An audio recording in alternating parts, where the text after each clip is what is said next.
এমন একটা অবস্থা হয়েছে, সবাই এমপি হইতে চায়, সবাই মন্ত্রী হইতে চায়, সবাই টাকা পয়সার অগাধ মালিক হইতে চায়।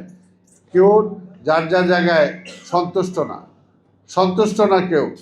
এটা দিয়ে কখনো একটা সমাজ সামনের দিকে এগোতে পারে না। আজকে নৃত্য বলতে যা বোঝায় সেগুলোকে নৃত্য না, সেগুলো দিয়ে অর্থাৎ আমাদের কৃষ্টি, আমাদের সংস্কৃতিটাকে ধ্বংস করে দেওয়া হয়েছে।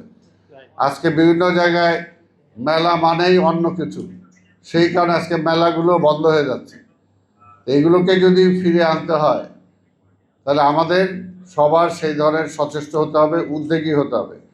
যারা সংস্কৃতিবান মানুষ, এটা স্বাভাবিক যে আজকে আল্লাহ মানুষ সৃষ্টি করেছেন, প্রত্যেকেই যেমনি পৃথিবী সৃষ্টি করেছেন, তিনি পাহাড় করেছেন, জঙ্গল দিয়েছেন, সমুদ্র দিয়েছেন, মাছ দিয়েছেন, আবার কেঁচো দিয়েছেন, আবার কুমিরও দিয়েছেন, বাঘও দিয়েছেন। অর্থাৎ টোটাল পৃথিবীটাকে তিনি ভারসাম্য রক্ষা করার জন্য তিনি কিন্তু সব কিছু সৃষ্টি করেছেন।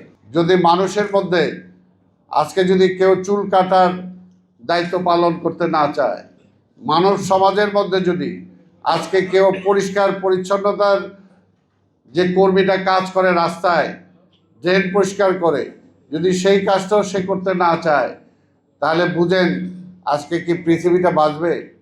আজকে কি আমরা থাকতে পারবো? থাকতে পারবো না। সেই কারণে প্রত্যেকটা আল্লাহ কিন্তু সৃষ্টি করেছেন প্রত্যেকটা মানুষের মধ্যে ভারসাম্য রক্ষা করার জন্য। কিন্তু আজকে এমন একটা অবস্থা হয়েছে, সবাই এমপি হইতে চায়, সবাই মন্ত্রী হইতে চায়, সবাই টাকা পয়সার অগাধ মালিক হইতে চায়। কেউ যার যার জায়গায় সন্তুষ্ট না কেউ। এটা দিয়ে কখনো একটা সমাজ সামনের দিকে এগোতে পারে না। এটার জন্য আজকে ওকে আমি ধন্যবাদ জানাই যে আজকে এই অবস্থা তার মাথার মধ্যে এটা আসছে। এই জিনিসগুলো থাকতে হবে, এটা থাকতে হবে, নাটক করতে হবে, আজকে বাউল গান হইতে হবে, আজকে মেলাগুলো হইতে হবে, আজকে যাত্রাগুলো হইতে হবে। এটার জন্য যে পরিবেশ, যে পরিস্থিতি, সেটা কিন্তু আমাদেরকে বাঁচিয়ে রাখতে হবে।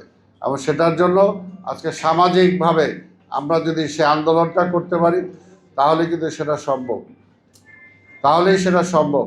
তো সেই কারণে আমি বলবো যে শহীদ রাষ্ট্রপতি জিয়াউর রহমান, যার স্মরণে আজকে আপনারা এখানে বিজয় দিবস, এখানে স্বাধীনতা দিবস আপনারা পালন করছেন। এই স্বাধীনতার যিনি মূল ব্যক্তি, যিনি স্বাধীনতার ঘোষণা দিয়েছিলেন, আজকের এই দিনে তাকে আমি স্মরণ করি, বীর মুক্তিযোদ্ধাদের স্মরণ করি।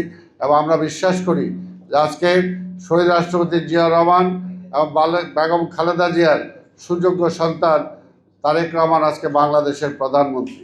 ইনশাল্লাহ তার হাত ধরে আমরা বাংলাদেশটাকে একটা সুন্দর দেশ হিসাবে প্রতিষ্ঠা করতে পারবো, সেই লক্ষ্যে এগিয়ে নিয়ে যেতে পারবো।